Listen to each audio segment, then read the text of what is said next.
Dale. Estamos con Fernando Calderón.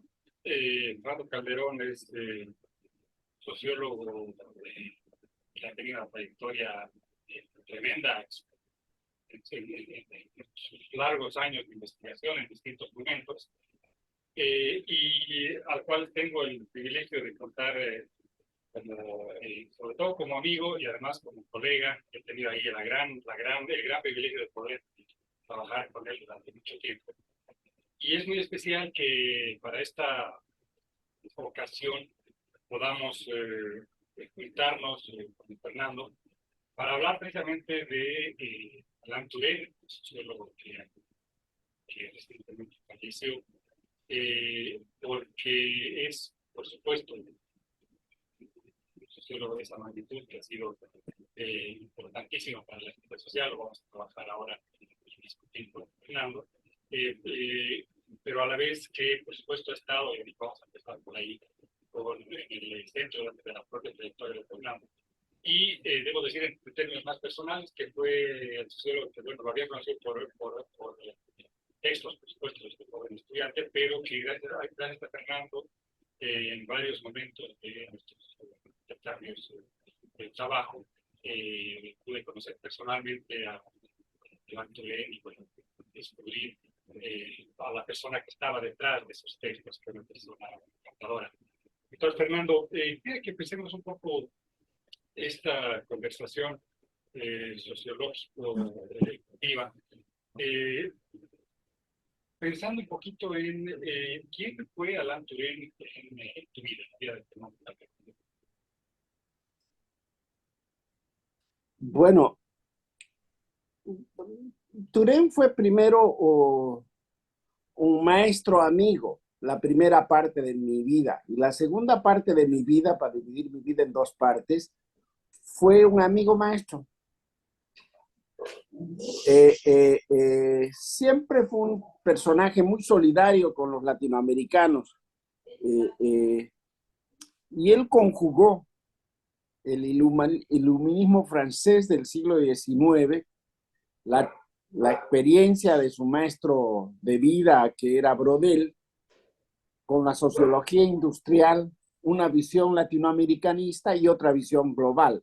Esa combinación de cosas es Alain Touraine, y todo esto desde la perspectiva crítica y renovada de la modernidad, donde los actores y la historicidad son los factores fundamentales del cambio. En francés se dice, y yo lo reconozco, que solo además existe en la lengua francesa, fue un maestro a pensar, se llama un maître à penser. Tú sabes bien lo que es eso, que es solamente es una categoría epistemológica del francés. Es alguien que te enseña a pensar críticamente a sus alumnos. Hay una pedagogía de la disconformidad. Preparó alumnos para caminar pensando con un bastón sociológico por la vida para tratar de entenderla. En América Latina la categoría de maestro de vida no existe. Nosotros tenemos otra categoría. Por lo tanto, mi integración a la relación con el Touraine maestro de vida fue desde la integración de lo que es para mí la identidad con el maestro en América Latina, que tiene que ver con el pensamiento de Rodó, que es el maestro próspero Prometeo en el Ariel de Rodó, que es el que enseña a sus discípulos el espíritu latinoamericanista que viene desde Bolivia y que se enfrenta a esta imagen de Caliban, que es el espíritu y la cultura del americano medio, y que se hace en relación a la oposición de esta cultura, de este espíritu del americano medio, y que fue importantísimo para América Latina desde que terminó el libro El Ariel donde retrata el relato de un maestro con sus estudiantes, Rodó, y que viaja a México y es un alimento fundamental para la Revolución Mexicana, como también para la Revolución de estudiantes en Córdoba, la famosa reforma de Córdoba, que fueron los dos ejes fundamentales. En mi libro La herencia está relatado esa historia, que en todas sus complicaciones y variaciones, pero cuando yo me vinculo con Turén, allá en los años 72, que fue el primer momento que lo conocí, me vinculo ya desde la tradición latinoamericana, que para mí además era boliviana, y que tenía como referencia chilena a Enzo Faleto, que a su vez tenía como referencia en su vida latinoamericana, no solo a Turén cuando yo lo conocí, o a Medina Echavarría, sino a Liber Forti, que tanto para ti como para mí fue un personaje fundamental en la vida, porque era la historia de ese sindicalismo libertario vinculado al arte, que cumplió un papel cultural fundamental en la historia cultural de Bolivia y de América Latina. Entonces, el encuentro con Turén, que fue creciendo y evolucionando a lo largo de los siglos, que se entremezcla con Faleto, está vinculado a esta idea latinoamericana de que el maestro es el que te enseña a pensar, además, como rito sacrificial, ¿no? El iluminismo, aquí siempre mirando espejos europeos. En este caso, Rodó mira, al escribir Próspero, mira la mitología de Shakespeare y la mitología de Prometeo en Grecia. Pero no quiero hablar de eso. Lo que quiero decir es que no es que yo me hice desde los orígenes, yo me vinculé a ese pensamiento tureniano, que antes fue faletiano, pero que también Faleto era tureniano, y de Manuel Castells. Esos fueron mi triángulo, mi tejido intelectual a lo largo de la vida, donde el maestro a pensar, que nos enseñó a pensar a todos en la lógica francesa, pero nosotros desde nuestra identidad latinoamericana fue Alain Turén, ¿no? Lo conocí en Chile en el año 1972. Yo recién había egresado de la Escuela de Sociología, estaba haciendo mi tesis con Faleto, trabajando entre la Flaxo y la Universidad de Chile en Valparaíso, y este señor fue a dar una conferencia, me fascinó. Lo invitó la María Luisa Tarrés y el Pancho Zapata, que están en México, a dar una conferencia, lo vi, después nos invitaron a tomar un tecito que fue muy agradable, y ahí la primera vez que charlé, y él, claro, se interesó rápido en charlar conmigo porque me empezó a tomar examen, que no paró a lo largo de mi vida, sobre la revolución del 52 que le fascinaba. Entonces, ese es el origen de Turén. Después de las tragedias y las desgracias de Chile, a mí me tocó una beca, me saqué una beca, Turén me ayudó a conseguir la beca, lo mismo Manuel y otra gente, Manuel Castells, y me fui a hacer mi tesis primero de maestría, diploma de estudios profundos, le llaman los franceses, le llamaban, porque ya no existe, y después el doctorado que hice con Manuel. El diploma de estudios profundos lo hice sobre la experiencia previa a la revolución del 52, que eso es lo que me pidió Turén, para discutir conmigo durante más de un año sobre la revolución del 52, a medida que yo asistía a todas sus clases los jueves a las 12, que eran realmente ritos sacrificiales de ir a tratar de entender un francés complejo, un mundo de jerarquías medievales que reproducían una forma crítica de pensamiento. Pero fue fascinante. Tú sabes que al poco de empezar mis trabajos sobre la dominación oligarca en Bolivia, él me regaló su libro Sindicato y Comunidad, que había hecho entre otros con Torcuato Di Tella y otros intelectuales franceses, que me sirvió mucho a lo largo de mi vida, entre otras cosas, para entender el sindicalismo revolucionario minero boliviano, y ¡pum!, se casaba con el Liber Forti totalmente, y por el otro lado, para entender la economía de enclave, que era la economía del estaño, que ¡pum!, se casaba directamente con la teoría de la dependencia de Cardoso y de Faletti. Es muy curioso cómo este Rodó, que termina en la Cepal, en la Flaxo, en la Claxo, se vertebra con este otro señor, ¿cierto?, que trae el pensamiento del iluminismo francés y se construye, entre otras personas con mi generación, se construye una relación a lo largo de la vida, ¿no? Eso fue muy interesante.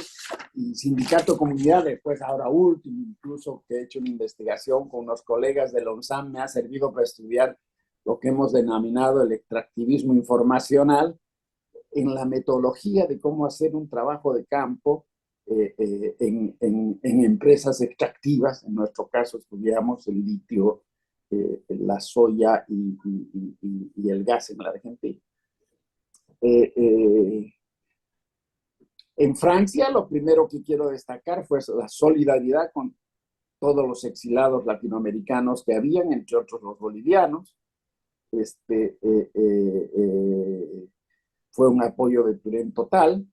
Incluso me ayudaba y me decía, va a haber marcha de aquí, anda allá, no te mueves acá, toma acá. Entonces había un Turén que era mi amigote, cómplice por la historia boliviana chilena, que me apoyaba. Y fue muy solidaria también conmigo su esposa, su compañera Adriana, que me veía con cara de hambre, me invitaba de vez en cuando a almorzar a algún pinche restaurante cerca de la escuela, y alguna vez después, en esa primera etapa, también Turén.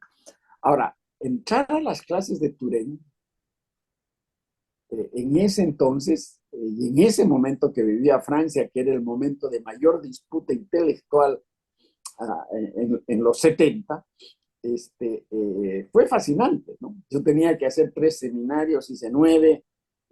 Las clases de Turén eran unas clases magistrales, absolutamente organizadas, absolutamente ilustradas, en un francés perfecto, donde yo tuve un rol absolutamente secundaria, donde mi contribución más importante fue poner mi oreja y callado, aprender, aprender y aprender. Y también descubrí la jerarquía francesa académica, que es atroz, que no hay, tú conoces eso, que no hay en ninguna otra parte del mundo. Los latinoamericanos en ese sentido somos mucho más plebeyos. Además, cuando terminas, y más adelante terminé mi tesis de doctorado, en Francia hay un rito de paso. Cuando tú haces la tesis del doctorado, pasas a ser caballero. Entonces, es otra la situación, te tratan de otra manera, eres otro tipo de ser y pasas a ser miembro de una comunidad académica que fue muy claro, ¿no? Pasé unos años maravillosos en París, tratando de entender el existencialismo francés desde motivaciones bolivianas, chilenas y argentinas, con una red fantástica de amistades y de familiares y de maestros que poco a poco se fueron siendo mis amigos, pero siempre fueron muy solidarios. Turén me abría con Manuel me abrían las puertas para conseguir apoyo, por ejemplo, cuando metieron preso al Jaime Paz. Fui a pedirle una carta que me recomendó Turén a Foucault de apoyo al Jaime Paz, que estaba preso en ese entonces, se había escapado por unos techos. Jaime Paz, uno. Otra historia. Pero fue así, fue siempre muy solidario en todo. Foucault, sin dudarlo, firmó la carta, y Turén y todos los demás hicieron cartas apoyando a los bolivianos, que además tuvo un trabajo político los bolivianos que les ganábamos a los chilenos, y eso es mucho. Y a los cosos que eran los miristas que vivían ahí en París, y la red de miristas que había en Europa, ¿no? Tanto es así que cuando Mitterrand asume el mando, y en España también asume el mando, a su lado, en el Panteón, está Jaime Paz, porque Jaime Paz fui a dar charlas al Congreso británico, tenía mucho éxito. Y había este otro compañero amigo de tu papá, Valdivia, que murió también en la calle Harrington, eh, eh, eh, eh, eh, que fue fantástico cómo trabajaban, las cosas que hacían y su solidaridad que pudieron recibir en distintas instancias, sobre todo los trabajadores asilados que iban por ahí, pasaban por ahí. Y siempre ahí había solidaridad total de la Academia Francesa, ni qué decir de los chilenos que se posicionaban mucho mejor, no tanto de los argentinos que se la pasaban peleando entre ellos. Pero era un mundo, el mundo latinoamericano, en esa época de París. Otro era el mundo académico, y también yo tenía un mundo familiar que me dio una base social para poder disfrutar de ese mundo académico. Claro, terminé la tesis y lo único que quería, como buen imbécil, era volver a Bolivia, donde me esperaba ¿quién? El golpe de García Mesa. Y empezamos a vivir la pesadilla 2 de la vida después del golpe de Chile y del de Banzer, va a vivir la pesadilla con el golpe de García Mesa, que es una tragedia que me marcó la vida de manera brutal y donde también contamos desde ese entonces mandando gente, trayendo gente, operando gente, a pesar que yo no era militante, pero sí apoyaba a la gente del MIR y particularmente a don Hernán Siles Suazo. Entonces fue una historia muy fuerte, muy difícil. En algún momento tuvimos que salir huyendo con el Jorge Dande, pero no quiero hablar de eso, a Europa, sobre todo a Inglaterra. Después fuimos a Francia, volvimos en Bolivia, que se hicimos el CERES en ese entonces. Y fueron años así muy difíciles, pero siempre contando con la solidaridad de estos amigos de la vida y particularmente de Alain Touraine. Resalto eso porque siempre recibían gente, apoyaban gente, a veces mandaban dinero, era importante. Ahora, cuando te ponías en el plano intelectual, siempre era la relación académica dura. No es que porque empezabas a volverte tu amigo, pasabas a tener una relación no conflictiva, en el orden intelectual. Y así fue Touraine con todos, no solamente conmigo. Si le preguntas a Cermeño, te va a decir lo mismo, o al Pancho Zapata, o al Pancho Delich, que tantas conversaciones a lo largo de la vida y experiencias académicas hemos tenido con él, que tenía una relación muy fuerte y muy particular. Como tú también sabes, fue Manuel Castells, y yo creo sociólogo más importante en la vida de Touraine, el Weber del siglo XXI, como decía Giddens, y que yo estoy de acuerdo, y que Touraine le fascinaba tener a alguien así. Y en el plano francés está Michel Viviorca y el otro, ¿cómo se llama? Dubé. Entonces, que ellos también venían a América Latina, también fueron muy solidarios. En el caso de Michel, sobre todo conmigo y con Bolivia y con el trabajo, fue fantástico, que se expandió la relación hacia los franceses que trabajaban con Touraine. Otro personaje fundamental para nosotros a lo largo de la vida, que trabajó en México, trabajó en Colombia y trabajó en Bolivia, era Yvon Lebeau. Yvon fue un tureniano total, pero sobre todo fue un solidario de primera, que estuvo presente y al cual yo quiero aprovechar este momento para agradecerle a nombre de todos, no solo mío, la tremenda generosidad y amistad que tuvo con todos nosotros. En Bolivia, particularmente el caso de Yvon.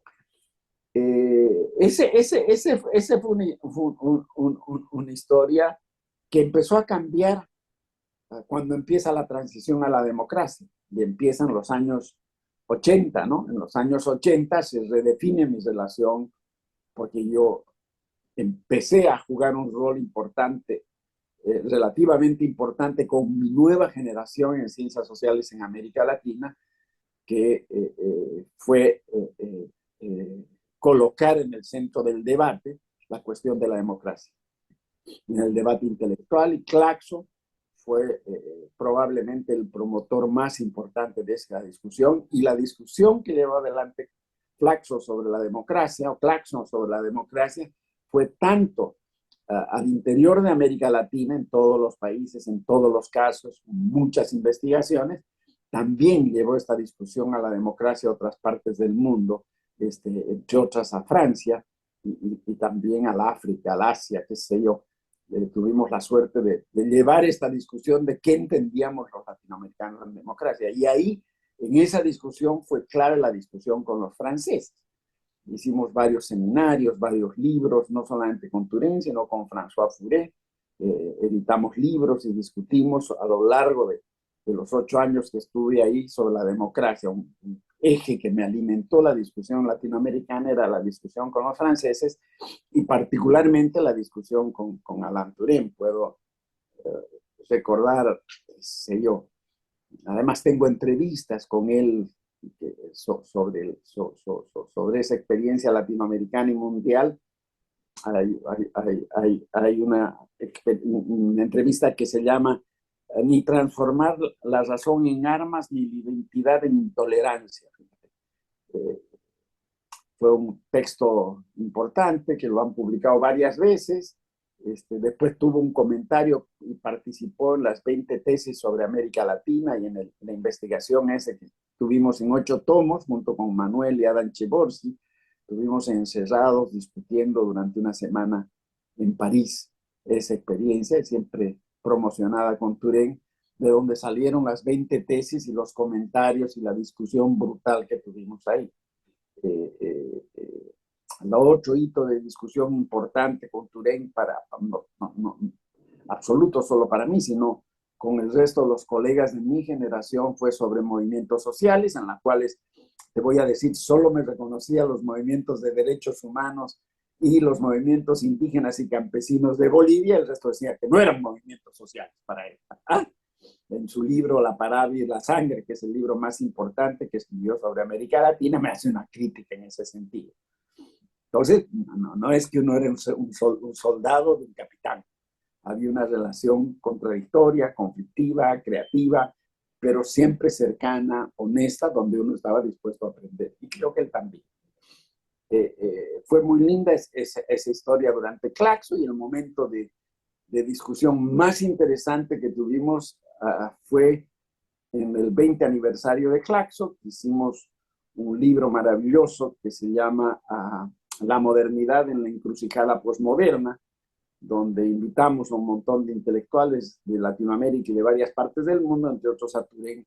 Reiniciamos esta lectura de la modernidad desde la perspectiva de la luz de la periferia, como la llamaba un colega argentino. ¿Qué quiere decir ser modernos para la periferia? Entonces fue muy interesante esa discusión. Ese libro tuvo bastante repercusión en varias partes, ¿no? No sé, después el estudio de movimientos sociales, que lo coordiné con Pablo González Casanova, ¿cierto? En América Latina trabajamos en 10 países con 50 movimientos sociales, locuras así, ¿no? Y Touraine siempre estaba ahí presente, siempre discutiendo y apoyando el trabajo y la discusión, ¿no? Y a veces también con recursos naturales. Nunca cobró nada. Nunca. Y muchas veces los pasajes se los pagaba él, porque yo le decía que era importante que venga. O sea, 100%, ¿no? En ese plano, pero también con diferencias. ¿Me entiendes? Para mí los movimientos sociales urbanos existían y todo las tesis que tengo ahí del libro. Pero fue así, después se editó el libro en México, qué sé yo, en el siglo XXI. Pero fue así toda esa discusión. También vi la discusión de los franceses sobre América Latina, en una conferencia que hicimos en l'École, y Furet era el presidente de l'École. La armamos con él primero en Francia, y ahí vi la pelea entre Touraine, Castor y Adolphe, ¿no? ¿Cómo se llama? Lefort, cómo comprendían la democracia de América Latina, y ahí lo encontré a Turén en el estilo tureniano más malo, decirles que ellos no podían entender el mundo si no entendían América Latina, y que se dediquen a escucharnos a los latinoamericanos y no a hablarnos. Fíjate, dijo a él, ¿ah? Escuchen y no hablen. Así fue, y después no lo querían. ¿Qué es que te diga? ¿Ah? O tenían relaciones críticas con él. Después, pero eres el estilo del académico francés, el académico más arriba y el político más abajo. Una vez estábamos terminando de cenar, y se acercó un ministro y se sentó en la mesa y quería charlar con Fouré y con Turén, y Fouré se paró y dijo: yo no hablo con idiotas, y se fue. ¿Ah? Un país latinoamericano podría ser. Sí, bueno, ese tipo de historias. Después en Flax, cuando trabajé a la CEPAL, igual, ¿no? En ese momento escribió Crítica de la Modernidad, y nosotros esa esquiva modernidad con Martín y con Martín Oppenheim y Ernesto Torne, fue fantástica la discusión, fue clave para nosotros. Para mí, uno de los mejores libros de Turén, La Crítica de la Modernidad, fue clave para entender lo que era el mundo postcolonial latinoamericano, y el concepto ese que nos inventamos de la dialéctica de negación del otro y de la estratificación de clase de tipo colonial, no sé qué huevadas, como condiciones para que pueda haber transformación productiva con equidad, ¿no? Que era lo que nos pedían en la CEPAL. Después, el coloquio de Cerisy, que invitó cuando se jubilaba, a todos sus discípulos franceses y a sus colegas franceses para encerrarse una semana durante 8 o 10 horas al día para discutir teoría durante una semana en un castillo. Era como una película, ¿qué quieres que te diga? Después también lo hice invitar al 60 de la conferencia inicial en la 60 aniversario de la CEPAL.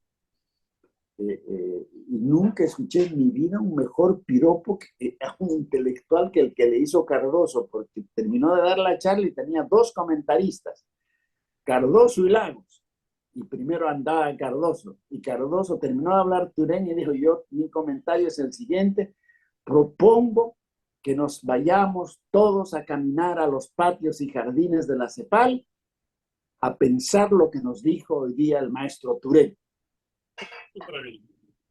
Y Turén le dijo: no digas macanas, dime tus comentarios de una vez rápido. Así era. Y el otro, muerto de risa, hizo comentarios divertidos también. Ese fue el Turén de la CEPAL. Después, cuando entré a trabajar al PNUD, y entraste tú también a trabajar al PNUD, hicimos los 10 informes de desarrollo humano, pues como tú bien sabes, estuvo en varios de ellos, viniendo muchas veces a Bolivia, participando y discutiendo y yendo y viniendo, La Paz, Cochabamba, etcétera, con mucho entusiasmo. Quizás ahí el hito más importante fue cuando hicimos esa conferencia sobre el 50 aniversario de la Revolución del 52, la nación en la globalización, y él dio la conferencia inaugural, que yo lo invité. Invitamos chinos, egipcios, cubanos, mexicanos, todos a discutir qué había sido en la globalización el resultado de esas revoluciones nacionales y populares tan importantes. Fue fantástica esa experiencia. Y hicimos una revisión, y lo más interesante es de que todos les rendimos un homenaje a unos viejos dirigentes campesinos que todavía vivían y que fueron muy bien vestidos con los mismos trajes con los cuales habían inaugurado la reforma agraria. Y ahí Turén estaba muy, muy conmovido, tal como también estaba conmovido Lu, que fue uno de los dirigentes de Tiananmen, y que llegó a Cochabamba y me dijo: yo he venido acá porque quiero conocer Ucureña, que es el lugar más importante de América Latina. Entonces eso es lo que hacía Turén. Nos juntó con un chino que además fue su alumno y tiene una tesis fantástica. Es eso, ¿no? su apoyo también al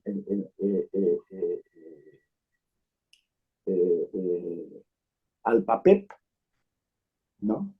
Fue clave. Participó en estudios del PAPEP, hicimos seminarios en California, en París, él siempre firme, siempre apoyando, siempre discutiendo. Cuando la burocracia del Perú nos quisiera hacer bolsa, pues me apoyaron libremente y muchas cosas más. Y durante el tiempo, el último periodo en UNSAM, la relación también fue muy intensa, ¿no? Entre otras cosas, él y Michelle me invitaron a pasar una temporada como profesor visitante a la École, a la Maison de Sciences de l'Homme. Fue fantástico porque ahí fui a estudiar la crisis en Europa. Y hice 10 entrevistas, entre otras a Turén. Hice una entrevista, la estaba revisando el otro día. Fantástica, cómo el tipo daba cuenta y me dio una auténtica clase sobre la crisis de Europa, ¿no? Después me invitó a discutir su libro La Défense de la Modernité, un nuevo tipo de experiencia moderna y la crisis que había de la modernidad y del modelo industrial y la sociedad programada y los distintos tipos de capitalismos y de capital, sobre todo financiero, y del poder que se acumuló en el mundo y la destrucción de la relación Estado-Nación y la importancia del paso de la sociedad al paso de la sociedad de comunicación. Entonces fue muy importante también para mí el prólogo ese que escribí para la ontología, que escribió para la ontología que hicieron los de Claxo. Cuando presentó su libro La Defensa de América Latina fue, cuando estaba en Inglaterra me invitó, tú también estabas ahí, en la conferencia esa del libro La Défense de la Modernité, que fue muy interesante. En fin, tantas cosas, hombre. Después me mandó su libro, su último libro sobre la sociedad de la comunicación y su tesis de la sociedad de comunicación. En fin, es así, duró toda la vida, toda la vida, durante 50 años, ¿no? Eh, eh, Así fue la historia. Y el señor ha debido escribir más de 40 libros, ¿no? Y que ha sido clave para la sociología del mundo, ¿no? Y es el que detectó el paso de la sociedad industrial a la sociedad programada y luego a la sociedad de comunicación y cómo se transformaba el mundo. Desde allá no se puede entender Cochabamba si no entiendes chino. Oye,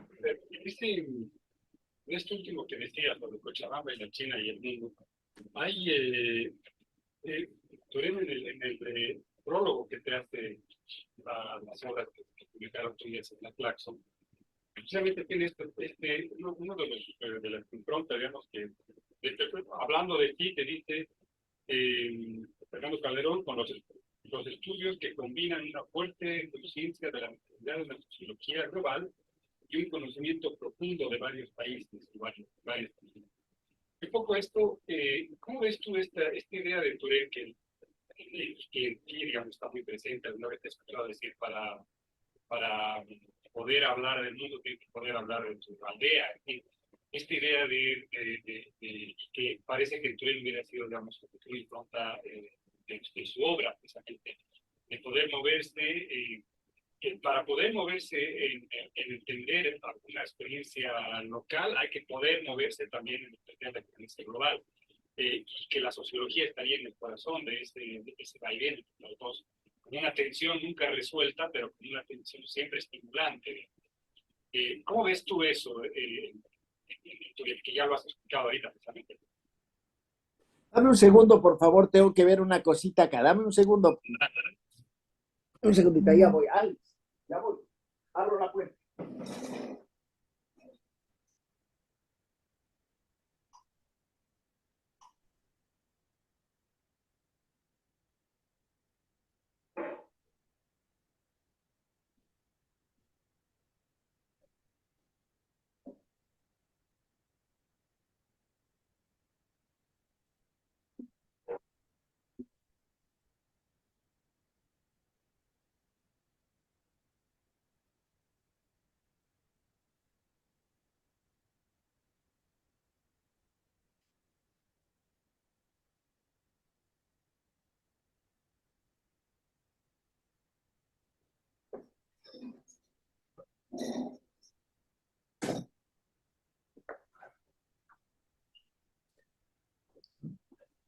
Bueno, la tesis más fuerte que hemos trabajado al respecto es de que la velocidad de las transformaciones que tiene la humanidad y la economía global y la sociedad programada y su propia crisis es más fuerte que la capacidad de los políticos y de sus instituciones de procesarla y también de los intelectuales de comprenderla.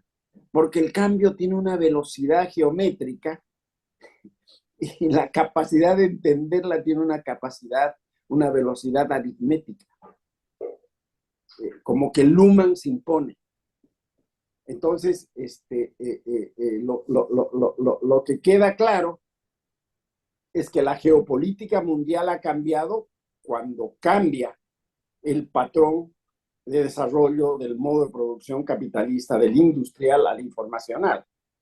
Y ese cambio que todavía lo seguimos viviendo, además, en los últimos 10 años, viene acompañado de lo que llamamos una crisis multidimensional global, que se inicia en el año 2008, y que tiende a acabar con todos los proyectos, sean reformistas, socialdemócratas o nacional populares o populistas, y mostrar la imposibilidad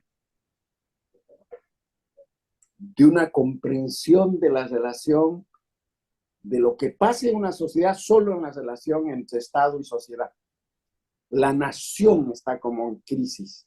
La sociedad no entiende, no se puede ser comprendida solamente a nivel nacional.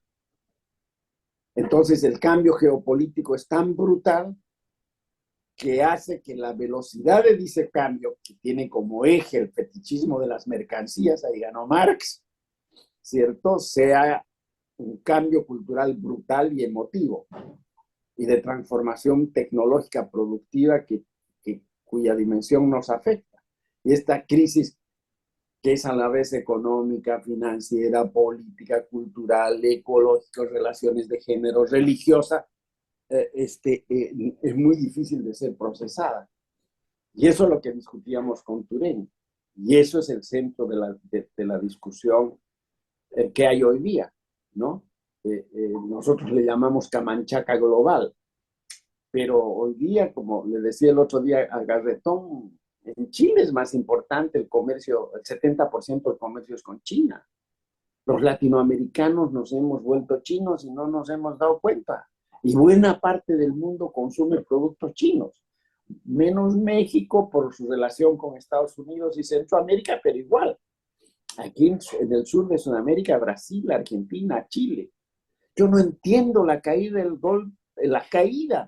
del Evo Morales y no entiendo por qué fue el pacto con Alemania por el litio. Nadie me ha podido explicar eso y yo no sé por qué, pero quiero saber. ¿Por qué se cortó el pacto del litio con Alemania, que era una financiación ya hecha y armada, lista para empezar? Y al poco tiempo se cae. Y nadie explica a nadie, ni él. Sin embargo, le hacen una entrevista al hombre más rico del mundo en el New York Times y dice: yo hago golpes de Estado donde me da la gana. Y los chilenos tienen el acceso a las vacunas chinas y las aprueba el presidente conservador de derecha y las verifica como las mejores vacunas del mundo, y además tiene éxito la Universidad Católica. Y los chilenos quieren ser de Miami. Es muy loco todo. Los migrantes hoy día están marcando el mundo. Entonces, ¿qué te quiero decir? Turén tiene razón. Los patrones han cambiado de manera brutal, pero además están en crisis. No da, el capital financiero ha generado tanta acumulación, y el capital especulativo, ¿qué es lo que produce más plata en el mundo? ¿Google o narcotráfico o economía criminal? Economía criminal. ¿Cómo entiendes lo que pasó en México? Viendo solamente qué pasa en México y Estados Unidos, no vas a entender nunca México. Hoy día el porcentaje más alto de la importación para hacer esas píldoras que saca el narcotráfico mexicano vienen de la China. Los principales consumidores son los pinches gringos. Entonces el mundo ha tenido un cambio brutal con la economía técnico-informacional y con la cultura de la información. Y procesar eso desde la academia y la política es muy difícil. Por eso está en crisis también el pensamiento. Y por eso es el desafío que tenemos. Es más difícil describir el infierno, el cielo, que el infierno. Entonces, eso te obliga a tratar de tener un pensamiento global para entender un fenómeno local, pero también es clave tener una idea de lo local para entender lo global. Si no entienden los más ricos, los millones y millones de excluidos de localidades de todo el mundo, pues algún día se van a chingar. Porque es una amenaza y puede terminar también un fenómeno autoritario brutal a nivel mundial. Entonces ese es el cambio que nos tiene anonadados, ¿no? Y por eso Turén al final saca su teoría de las salidas en algo que también hemos trabajado tú y yo desde una perspectiva nuestra. Y por cierto, influidos por otro gran pensador o otro gran maestro que no ha sido amigo mío como ha sido Turén, pero que ha influido mucho en mi pensamiento y en mi vida, que ha sido Amartya Sen, y que hemos estudiado como locos durante años. Y hemos trabajado con él durante 20 años. Bueno, coinciden en que la salida pasa por la dignidad, por los derechos humanos, por recuperar esa cosa. Y ahí nosotros trabajamos los movimientos sociales nuevos, ¿no? Y Turén pone mayor énfasis en el movimiento de las mujeres, claro que sí, en el movimiento ecológico, en el movimiento por la ética, en el movimiento de los migrantes. Entonces, el mapa mental está cambiando. Por eso es tan difícil entender, por eso es clave esta comprensión y esta interacción compleja entre lo local y lo global, que es además multidimensional. Lo que pensaba sobre la religión hace 20 años, cuando nos reuníamos a trabajar sobre la religión en América Latina, que está en el libro ese que hicimos con Castells, que decía, pues se ha complejizado de una manera tal que es muy difícil, ¿no?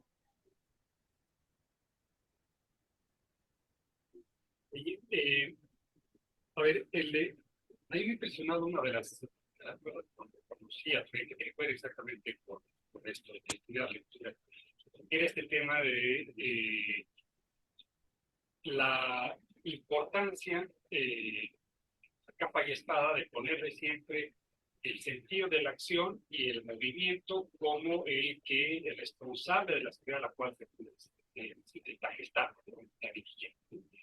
Y ahí, digamos, los distintos estudios, todo esto ha sido, digamos, interesantísimo y seguir a Turén en esa pista también siempre ha sido, digamos, muy estimulante, ¿no? O sea, tratar de entender cómo hay actores, y son los actores los que están poniendo las cosas en juego, y esta idea de la historicidad, digamos, que realmente está en disputa. Ahí hay una... Él termina tu prólogo con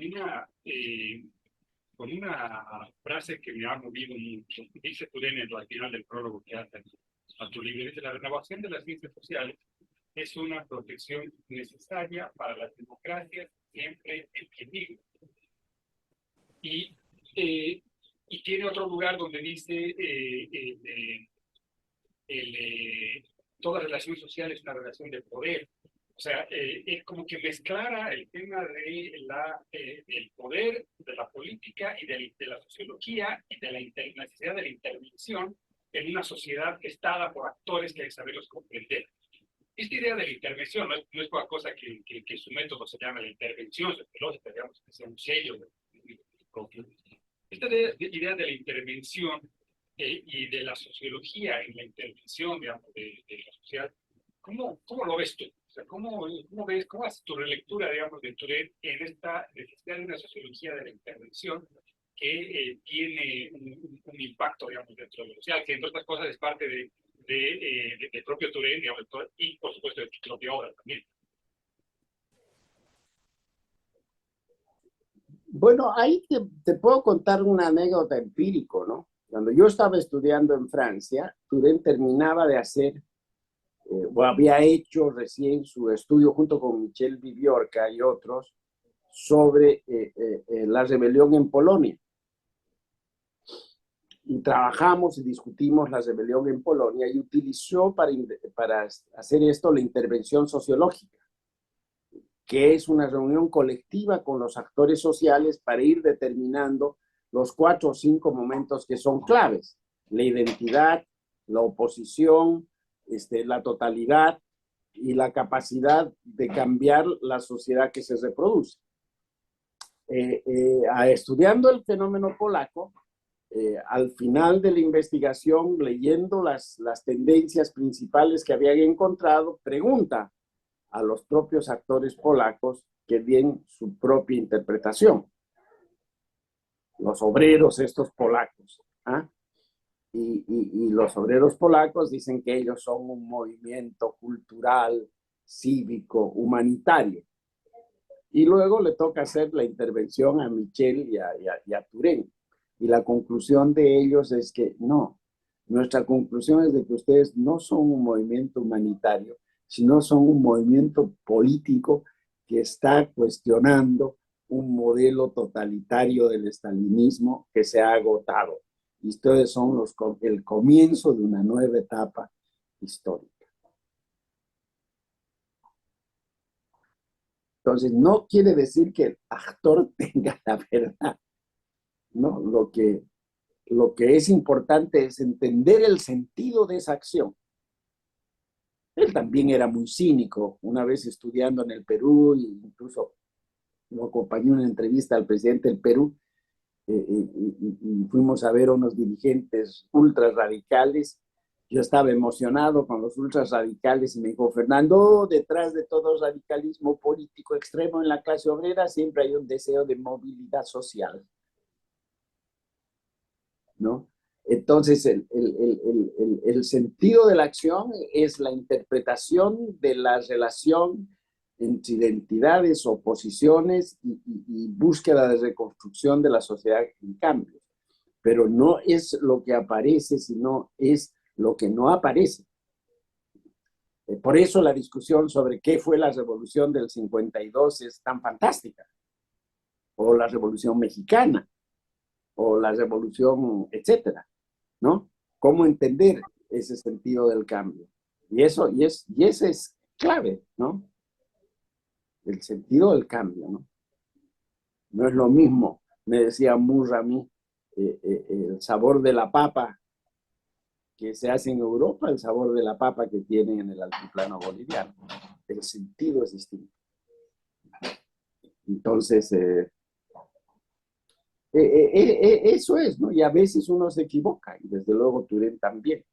Pero lo importante es que vuelves y vuelves y vuelves, tiene que ser libre para la autocrítica, para poder avanzar, porque si te quedas en las ideas de siempre, se cumple la tesis de Brodel, ¿no?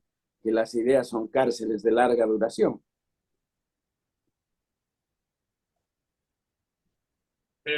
Para terminar, ¿en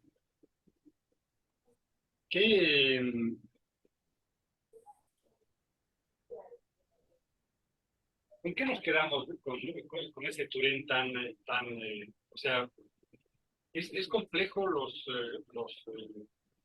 cuando tú decías en alguna de las entrevistas de estos días,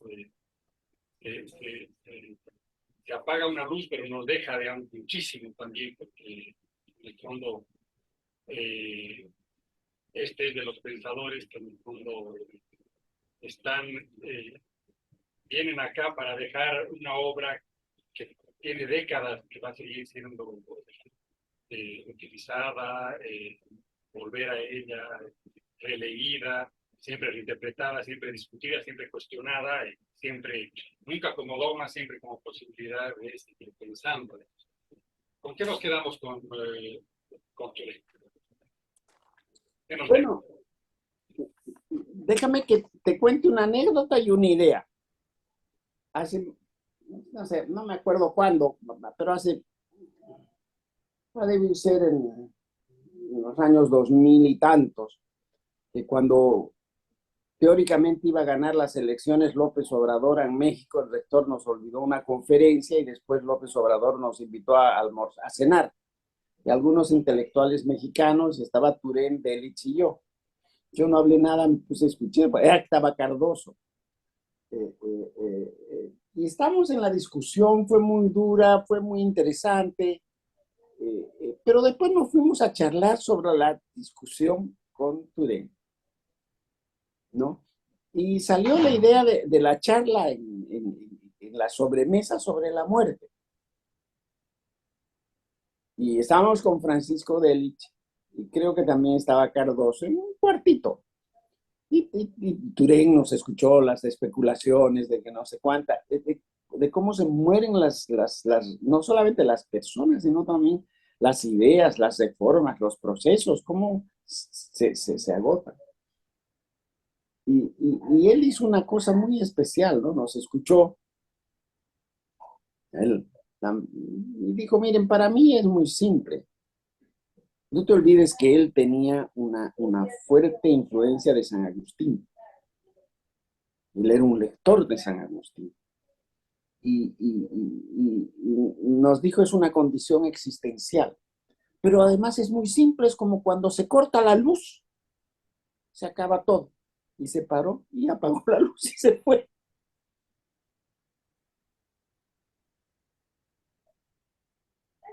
Claro, dijimos viejo loco, bueno, nos paramos, prendemos la luz, ¿qué quiso decir? Siempre hace Turén eso, ¿me entiendes? Se va y uno termina discutiendo con lo último que dijo.